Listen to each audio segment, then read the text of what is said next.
Hello, friends. I am Chevy. Welcome to my shed. How are you today? How's life in your world? How's things where you are? I hope it's fantastic and wonderful. Everything here is pretty great. Thank you for all the questions last week. I really enjoyed talking about just whatever you wanted to hear about this week. We'll probably do like a follow-up video tomorrow, like I've done in the past, and kind of talk about your responses to the questions that were asked and maybe fill in some more details because, like everything, I don't prepare for this at all. I turn on some lights and turn the camera on and just start talking. So I left a whole lot of details out of a lot of what I wanted to say, and we can cover that tomorrow. But I wanted to tell you that I've been working on something lately, and that is a game that I designed 6 years ago. I posted about this on Twitter, but this is a game that I designed because I wanted to make a train game. Kinda. This is not a train game. I could theme this as a train game pretty damn easily. It's... Maybe. Let me take that back. I wanted to make a route building game. I wanted to do a route building game that's a little bit different, and I had my own unique spin on it, and it's what I came up with. The engine of the game was designed before I ever tried to think about the theme. And the engine of the game is made up of 4 decks. So if you imagine a train game that has 4 resources, you have 4 decks, one for each of those resources. And the secret sauce is each of these decks actually contains all 4 resources. It's just whichever, for this one, for instance, this is corn or maize. For the maize deck, it is the vast majority of it is maize, but you might get something else out of this. So the whole concept was when you draw cards, you're drawing from these 4 decks, and you're not necessarily getting what you want all the time, and that was kind of the main mechanic. And so I guess there's one more mechanic, and that is the way the board is laid out. Each city or settlement or whatever along the route gets a token that determines like this town would want corn. And so when you're building along that route, instead of like Ticket to Ride where the route is a color, the quote color or the resource value of that route is whatever the 2 ends of the line are. So in this instance, so say it was 2 corn, just because we're on the corn kick. If it was 2 corn, then you would have to pay 2 corn for each connecting link among that route. And the other thing was I wanted to make it so that it wasn't just you building these things out. Everybody could put their trains along those routes. And so that's how the game design began. And then at some point, I ended up theming it with a Native American theme because I found some instances of trade negotiations in the Northern Territories, and I was like, oh, this kind of fits my game really, really well. And it informed some decisions. I added weapons to the game, specifically, they're little discs, but European steel or iron weapons. I added some European like trade negotiations, and it ended up informing the theme a little bit. So what I ended up with is a game. Oh, those don't go in there. Is a pretty tight little route building game. I'll show you the map.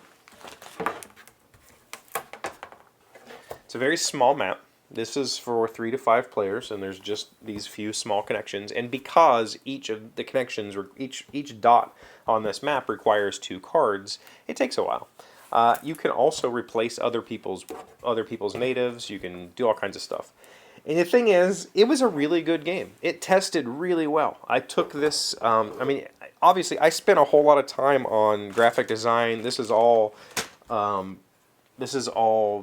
Crafter printed prototypes. I had laser cut fur tokens made because this was based on the fur trade with the Europeans. So I have laser cut fur tokens. I have all kinds of. I put all kinds of time into this, like really detailed player board thingies, whatever those are called, and it tested really well. I took it to play. I play tested it here locally, and my family liked it. I took it to designer meetings, which are, like Proto Spiel or I'm totally forgetting the name of the other one. And design meetups where a bunch of game designers get together and play their prototypes with each other and give each other feedback. And all of the feedback I got on this game was, "This is great. You should publish this." And I never did. I showed it to Ignacy at Portal Games. He hated it. He doesn't like boring Euros, and this is a boring Euro. And I kind of shelved it, and that was 6 years ago. And I haven't really been thinking about game design much since, until recently I decided I should do something with this game, because from what I remember, I enjoyed it, and players enjoyed it. But I started looking at it with a little bit of a critical eye, because 6 years ago, I had absolutely no problem designing a game about Native Americans. But here we are in today's world, designing a game about Native Americans now is a very, very, very different thing. Yes, this is a historically based game. If you aren't aware of what happened to the First Nations people, the Europeans came over, specifically the French, settled in the French Canada. The Europeans discovered beaver fur. They wanted it, and they started trading heavily with the local tribes, and the local tribes, it caused problems. And it caused basically tribal wars because they were fighting over fur lands. The white man was bringing guns and all sorts of technological advancement that the natives didn't have, but they knew how to catch beaver, and so the tribes started fighting. And unfortunately, this design, even though it's a simple route building game, it kind of leans pretty heavy on that. It leans pretty heavy on presenting the natives as these warring tribes, while presenting these French Canadian settlers as these kind of benevolent, like, we're just here to trade. And it's not okay. It's kind of icky, honestly. Yes, I'm not telling a story in this game that isn't true to the real world and true to history, but as a white guy in 2021, it would be wrong of me to really try to push this game with this theme on it. So I'm going to revisit it. I've already started to revisit it in my head, and I'm going to completely retheme it. I'm going to retheme it as a utility contractor type game where you're bidding on government contracts to repair or replace infrastructure, so gas, electric, water, roadways, that sort of stuff. And in fact, what I've discovered is letting go of this theme has opened my eyes to some of the other weird kind of some of the other mechanics that I probably should have. It's got a few weird things going on, but the infrastructure theme really helped me sell some of those things a little easier, and it helped me find a few ways to tweak the game for the better.